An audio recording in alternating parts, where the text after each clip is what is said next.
السلام عليكم ورحمة الله وبركاته. walaalaha Soomaaliyeed waa idin salaamaya meelaad joogtaanba. waa YouTube maqaal. dhammaantiin walaalaha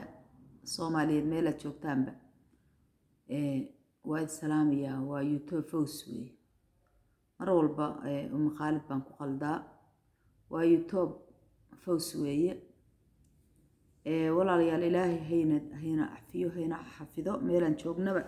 ilaahay idankiisa. maanta waa maalin jimca. ilaahay khayrkiisa hayna soo aadiyo. maalinta khayrkeeda Allah hayna soo aadiyo. wixii sharana Allah hayna ka xijaabo walaalayaal dhammaantiin. waxaan idin leeyahay ilaahay idin dhowro meelaad joogtaanba walaalayaal. ilaahayna hayna ku xafido meelaad joogtaanba insha Allah. waxaan rabaa maanta waa maalin jimca. waa maalmaha maaragta qofka iisaanka uu fasaxa leeyahay. waa wadamada muslimka anigu wadamada kale maana ku arag yoomal jimca ay fasax leeyihiin. annaga maalinta jimcada laakiin fasax bay noo tahay wadamada muslimka joogna. walaalayaal ilaahay maalinta maalin khayr qabta inuu kaga dhigo. cibaadadeenna ilaahay hayna ka aqbalo ilaahay idankiisa. wixii cibaado ay aan geysano Allah subhanahu wa ta'ala aan bari hortiisa la tageynana Allah hayna ka cafiyo walaalayaal dhammaantiin insha Allah. Allah hana inoo dambi dhaafo waalidkeeni waalidiinteeni intii dhimatay Allah u naxariisto. inta noolna ilaahay ha xafido ha caafiyo oo ha u naxariisto. ayaguna naxariis waa u baahan yihiin. ilaahay subhanahu wa ta'ala waxaan ka weydiisanaynaa maalintaas jimcada oo muxuu ahayd ilaahay subhanahu wa ta'ala maalin uu og yahay maalin walba ilaahay waxay ugu fadhidaa waxayna inagu waxba ka ogeyn laakiin aadanaynu nahay inagu maalinta fasax baynu u qaadanaa. ilaahay markaa inoo dambi dhaafo dambigeena dambi waalidkeenba ha dhaafo hana ina xafido meelan joognaba hana inoona dambi dhaafo. walaalayaal waxa weeye dadkeena Soomaaliyeed waxaynu nahay dad waxa badan oo qalbi fiican baa ku jira. dad badan oo haddii quraanka lagu dul aqriyo ama waxsan loo sheega qaataa jira oo maasha Allah tabaarakallah si sharaf leh oo maamuus leh muxuu hayto qofkaas u soo rajuuca ayaa jiro milyaan. marka ilaahay walaalayaal inoo dambi dhaafo hana ina ku xafido meelan joognaba insha Allah bidmillah. maalinta jimcada oo khayrka badan oo wanaagsan ilaahay khayrkeeda hayna soo aadiyo. adduunkaanu waa wax yar oo ayaama tirsan weeye laakiin ilaahu wuxuu noo sheegay subhanahu wa ta'ala ilaahay nabad han ugu gaarsiiyo. mawtal qaflana Allah naga hayo. adduunka iyagana ilaahay ha naga dhigo kuwa cibaado san ugaga tago cibaado ku cibaadeysta. aakhiradooda iyo gurigooda rismiga ahaana wax wanaagsan la taga Allah hayna ka dhigo. kuwa adduunka aakhira ku ceebooba oo maaragta ilaahay subhanahu wa ta'ala oo cadaabtiisa ku galiya Allah naguma daro. sagaa raxmaan intii nabigooda Maxamed ah raacday oo rumaysay Allah hana ka dhigo. walaalayaal marka qofka aadamiga wuxuu u baahan yahay mar walba wanaag buu u baahan yahay. mar walba dambi dhaaf buu u baahan yahay. mar walba cibaado wanaagsan buu u baahan yahay. mar walba ilaahay wuxuu ka baryo inuu helo jecel yahay. qofku wuxuu alla ka baryo inuu markaas ba helo jecel yahay. ilaahu dib baan ku jiraa god baan ku jiraa ilaahu iga soo saar. hadda ilaahay waa uu ka yeelay oo waa ka yeelay haddaad qof muslim oo ilaahay siday tahay u caabudo haddaad tahay. laakiin sidii maaragta inkastoo la yirnin asxaabiyaha saasoo kale wuxuu yiri ilaahu rabbigayo haddeertaan macnaha sidaasoo kale waxa inaan maqlay baan u malaynayaa. waa igu maqal macnaha inaan dambaabana ma rabo. marka ilaahay waa awoodaa isla daqiiqada ilbiriqsi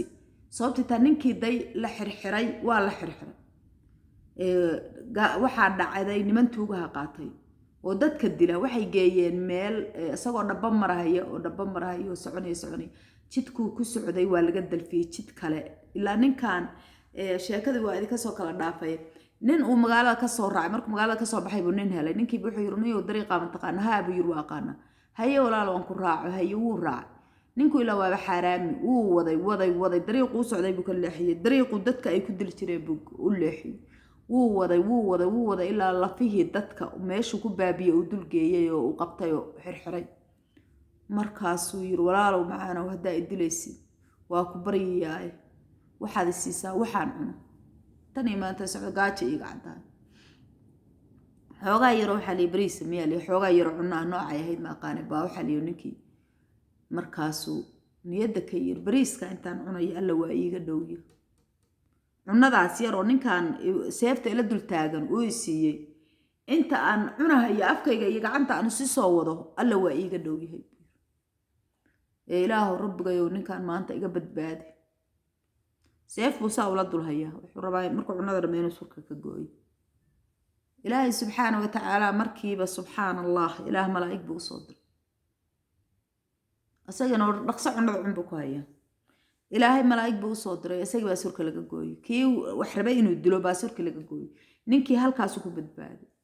ilaahay marka subxaanahu wa tacaala baryadiisa haddaynu si dhaba u caabudno ilaaha qaadir raxmaanka waa nooga dhow yahay inta isha birqsiga ay big leedahay waa nooga dhowda marka walaalayaal ilaahay dambigeena dambi waaridkeen baa dhaafo hayna xafido hayna cafiyo hana inoo dambi dhaafo mar walba waxa loo baahan yahay qofka muslimka ah inuu ku kalsoon yahay Allihii abuurtay oo raqbadiisa isku kabay oo nafta iyo maalka iyo naftaan xuntaayo uu fiifleeya ka qaadi kara daqiiqada waaxidka inuu aamino alla waxaad ka baridina asaga u daa maahan ilaahu adiga aan ku bariyaysto ducukum allah ciyaalkayga niyadana aan ku leeyahay ureeday ciyaalkii maxaa ku dhacay maxay noqonaysaa maxay xaaladaas tahay maxay saan noqonaysaa kala daaye ilaaha subxaanahu wa tacaala arrintaad u bandhigtay alla u daa allah qaadir u daa sababtay takafa ilaahi waa inuu ka kafeeyaa dib walbaba allah ina ka dulqaado insha Allah marka waxa weeye insaanku waxa weeye qalbigiisu shaydaan iyo waswaas baa ku jira mar walba waxa weeye shaydaanku mar raba inaan hormarno mar raba inaan ilaahay subxaanahu wa tacaala si dhaba u caabudno sababtay waa shaqadiisii dhama qofna shaqadiisa mar raba inuu iska dayaco ma nin baa shaqadiisa iska dayacay naftu uga jirto haddii kale homeless buu noqonaya shaaric seexanaya marka waxa weeye shaqadiisii buu ku jiraa inagu marka waa inaynu dagaalan sameynaa waa inaan anagu dagaalan sameynaa nafteena meel ku xirnaa oo dhahnaa nafti yahay ma waxa rabtaa anaga inaad cadaabna geysida jahannabada salkeedana dhigtid baa rabtaa inaan dhahna weey maahan inay iyaduna hogaamiso iyadu inayna hogaamiso ma walaalayaal iyadu siday rabtaa inay naga yeesho ma inay shaydaanka afka gurigiisa naga geliso ma waxa weeye shaydaan hadday afka kaa geliso oo shaydaan ku hogaamiso waa dhimatay khalaas xayaatadaadii oo dhan waa qasaasi ku khasaarata adduun iyo aakhiraba marka waxa weeye qofka aadamiga oo ilaahay abuurtay oo nafta geliyay inuu waxa weeye naftiisa la shahaado intuu qolo kale iyo dad kale iyo cidna wax ma qaban karo mar hadduu naftiisa qofku ka adkayn cidna wax ma qaban karo waa inaad naftaada xukuntaa horta maxkamadda geysaa xukuntaa oo tiraahdaa naf yahay maanaad waxaad rabtaa inaad muxuu hayto abu jahal aad goradda ii gelisid baa rabtaa ma inaad muxuu hayto mid alla subxaanahu wa tacaala aan iga naxaynin inaad gacanta ii gelisid baa rabtaa inaad cadow dhexdiisa fariisisid baa rabtaa saa ii wada inaad tiraadid wey naftaada waa inaad la shiidaa seebaad gurigaagii aakhiro ku wanaagsan kartaa see ku quruxsan hadda ka hor baa waxaan ku riyooda 9 waxaan leeyahay 2001 mise 2000 waxay ahayd may waxay ahayd 2004 inay ahayd baan u malaynayaa ma uma malaynayo waa 2000 waxa weeye 3 weeye may 3 ma ahay waxay ahayd 2002 bay ahayd 2002 bay ahayd quraan baan dhigan jiray subaxdii baan shaqadayda aataa markaan shaqadayda ka imaado baan waxaan aadaa casarkii waxaan aadaa quraankii baan aadaa xaamilna waana shaqeeyaa waxaan aadaa quraankaygii baan soo dhigtaa